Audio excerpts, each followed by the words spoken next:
you know, Warren Buffett always likes to say, when the tide goes out, you know who's wearing a bathing suit, right?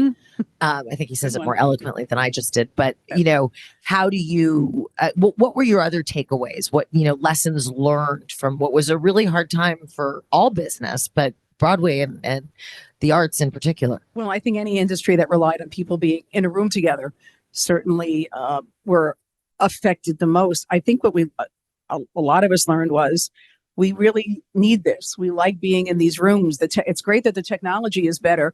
And for the people that couldn't get into the city today to be able to watch this, now that we really improved it, that we can have meetings, because a lot of times on shows, I'm working on a show now that we're going to open in Manchester.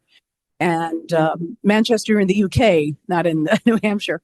So I'm able to zoom in sometimes early morning and catch a little bit of a rehearsal, so I don't have to be there.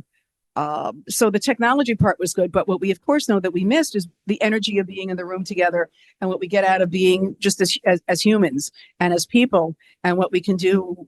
And it's the little conversations here and there, and it's what the creatives can do in that room, and that's happening. But people, now that once things started reopening, what we really found is that experiential experiences became more important than stuff. And especially now, we found that our demographic got younger. For ticket buyers, it used to really be the more, I would say, 40 to 60, 40 to 65, primarily female ticket buyer, but the age skewed younger. A few reasons understandable. A lot of people of a certain age just said, I'm out of New York, I'm out of the metropolitan, I'm going down south, wherever they went. But a lot of younger people, which is why entertainment is gearing a little bit younger at this time, which we can talk about. But we also found that now, and coming back, they're spending money. They want the experience. They want to be at shows. They want to be at concerts. They want to be at the best seat at the best restaurant. They want people want great vacations, because we realize the fragility being able to do this and being able to go and to do. And part of that is a good thing for theater, which makes me believe that live theater has been around since the ancient Greeks and will continue to be. No matter all the technology that comes in can only enhance how we do the productions and maybe in presentations to people that cannot get to a theater.